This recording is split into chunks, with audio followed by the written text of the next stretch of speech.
Welcome to This Explainer. Today, we're diving into the life of a guy who is, honestly, nothing short of legendary. We are talking about Lou Koller. Now, let's just get right into this, because Lou wasn't just a frontman for a band. He was the foundational pillar of an entire musical movement. When you look at the landscape of heavy music today, so much of its heart, its aggression, and its surprisingly welcoming community traces right back to him. We're going to unpack exactly how one man's voice shaped a culture, influenced professional wrestling, and impacted pretty much everyone who ever dared to step into a mosh pit. It's kind of a wild paradox, right? Think about it. How does a frontman from the gritty, unpolished, and, let's face it, often dangerous 1980s underground punk scene end up influencing millions of people worldwide? How does he bridge entirely different generations?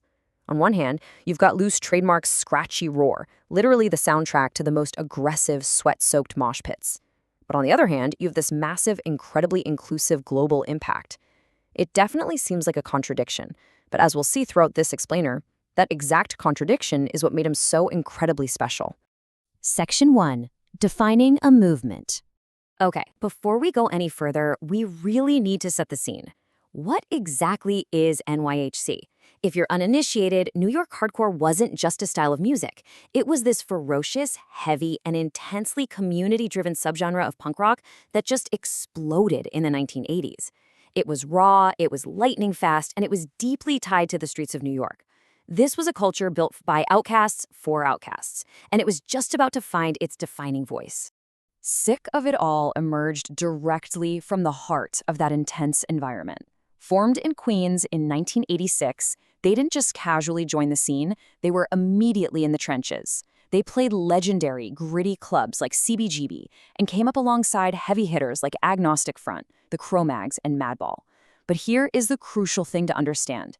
By touring relentlessly and pouring absolutely everything they had into their live shows, Lou and his bandmates didn't just participate in New York hardcore. They literally helped define what it was. Section 2, Breaking Through the Underground. When you look at the sheer longevity and trajectory of their success, it's actually fascinating. They form in '86, right? By 1989, they drop their debut album, Blood, Sweat, and No Tears, which just instantly becomes a landmark for the genre. But look at 1994. This is their commercial peak with Scratch the Surface. That album produced the massive single Step Down, which actually earned them heavy rotation on MTV. For a hardcore band, that is a massive feat. Then in 1997, Built to Last hits number 32 on Billboard's Heat Seekers chart. All the way up to their final studio album in 2018, Wake the Sleeping Dragon, they never took their foot off the gas. And to put the scale of that timeline into perspective for a second, 500,000. By 2020, Sick of It All had sold at least 500,000 records worldwide. I mean, in the realm of independent underground hardcore music, moving 500,000 units is absolutely staggering. It's a true testament to the massive global resonance of Lou's voice and the band's message. But here's the real kicker: how they achieved that success. I absolutely love this quote from a music critic because it illustrates this perfectly. They wrote, "By far the most successful band of New York's iconic hardcore scene, they helped create a whole new strain of punk rock while doubling down on the genre's ethos of being true to yourself.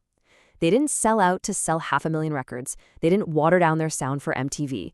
They stayed totally, completely true to their authentic hardcore ethos, and the world just came to them." Section 3, Beyond the Mosh Pit. First off, let's talk about the deep respect they earned from their peers, because it was on another level. The highly respected music publication No Echo ranked the Koller brothers right at the very top among the most influential figures of NYHC. And it wasn't just old-school punk rockers who noticed either. Modern metal titans like Killswitch Engage's singer, Jesse Leach, publicly credited Sick of It All with releasing the single greatest hardcore song ever. The respect from fellow musicians across the board was just absolute. Okay, but this is where things get really fun.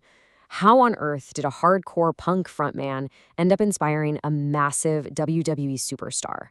If you are a wrestling fan, you might already know exactly where I'm going with this, but it is hands down one of the most surprising and awesome crossover facts about Lou's cultural footprint.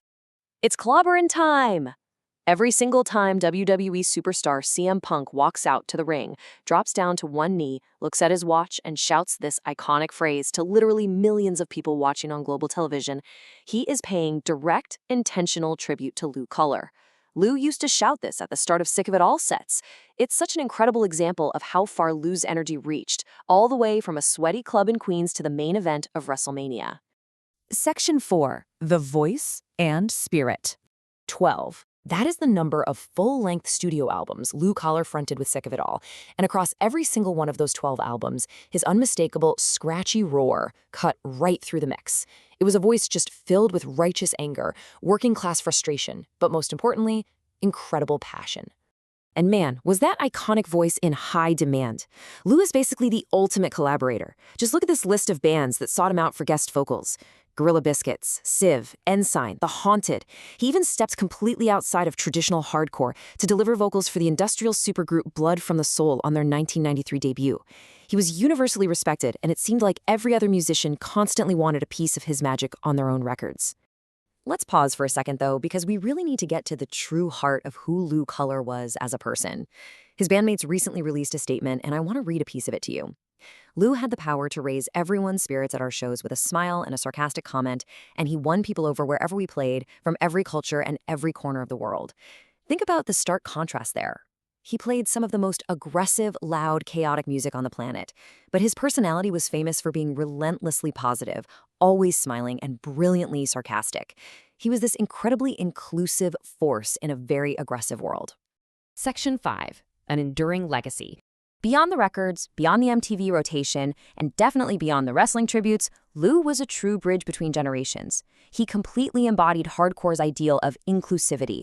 He never once lost sight of his working-class roots, and he was deeply, profoundly committed to community building. He created an environment where a kid who felt like a total outsider could walk into a show and instantly feel like they belonged to a family. Tragically, as we know, his battle is over, but he is survived by his brother and bandmate Pete, his fellow musicians, and this massive global community built across 4 decades on the road. 2026 would have marked Sick of It All's 40th anniversary. 4 decades of touring the globe, connecting with people, and screaming his lungs out just for the pure love of the scene. His physical presence might be gone, but his impact, that is quite literally going to last for generations. And that brings us to the end of this explainer. But there's a question I really want to leave you with today. Lou Koller proved that the loudest, most aggressive music can build the most welcoming, inclusive communities in the world. He used his platform, his energy, and his voice to bring people together. So I gotta ask you, what will your roar build? How can you take that same ethos of true authenticity and community building and apply it to your own life? Thank you so much for joining me to explore the incredible legacy of Lou Koller. Keep learning, keep building, and stay true to yourself.